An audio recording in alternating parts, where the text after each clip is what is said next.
Tout ce que tu as peur de perdre, tu finiras par le perdre.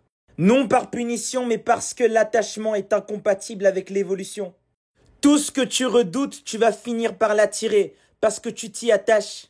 Ce que tu crains, tu le vibres. Ce que tu vibres, tu le nourris. Et ce que tu nourris, tu l'attires. Et en l'attirant, ça devient ta réalité. Tu crois que tu protèges ce à quoi tu tiens, mais en réalité, tu amplifies sa disparition. Lao Tzu, il disait, ce que tu retiens t'échappe, ce que tu libères te revient en paix. La peur est un acte de foi dans le malheur. Chaque fois que tu te dis, je veux pas le perdre, je veux pas la perdre, mais tu es en train d'amplifier la séparation. Tu vibres la séparation et donc c'est inévitable. Tu affirmes au cosmos que tu crois en la perte et non en la plénitude, et il te répond donc qu'il en soit ainsi. Tout attachement, c'est refuser que l'âme évolue. Quand tu t'attaches à quelqu'un, à quelque chose, à un rôle, à un poste, tu dis inconsciemment que sans ça, tu n'es rien. Et donc la vie va t'en priver, elle va t'arracher cette chose. Et c'est pas pour te punir, mais c'est pour que tu te rappelles pourquoi tu es venu sur terre. Gurdjieff, il disait que l'âme ne supporte pas les chaînes, même dorées. L'attachement est une encre dans la matière. Et ton âme, elle est là pour s'élever, pour circuler librement. Elle est là pour se détacher, pour s'épanouir pleinement, sans interférence. Tout ce qui bloque l'évolution de l'âme va être arraché, même si ça doit être violent. Ton âme n'a aucune pitié, elle s'en fout de ta douleur, de ta souffrance. Elle va arracher tout ce qui l'empêche de s'élever. N'oubliez jamais que tout ce qui s'unit est appelé déjà à se séparer. Oui, tu as bien entendu, tout finit par se séparer. Les corps, les couples, les rôles, les possessions, tout est appelé à disparaître.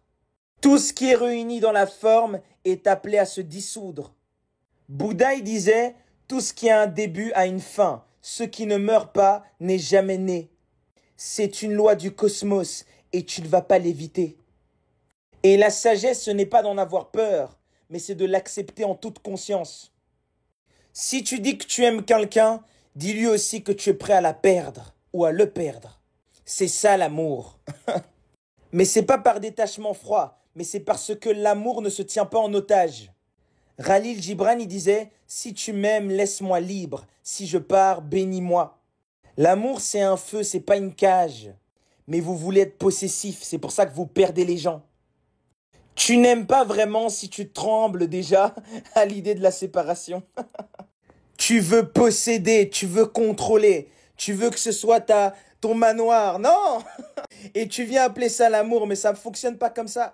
Et en te comportant comme ça, tu vas tout perdre. Car ce comportement de vouloir être possessif, c'est une peur déguisée. Et rappelle-toi que tout ce que tu as peur de perdre, ben tu vas le perdre.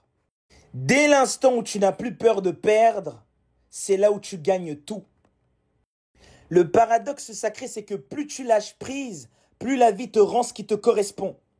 Quand tu dis aux gens que si tu pars, je reste entier, ils vont réfléchir 2 fois avant de t'abandonner. Que vraiment, si tu m'abandonnes, je saute. Tu n'as qu'à sauter alors. Saute.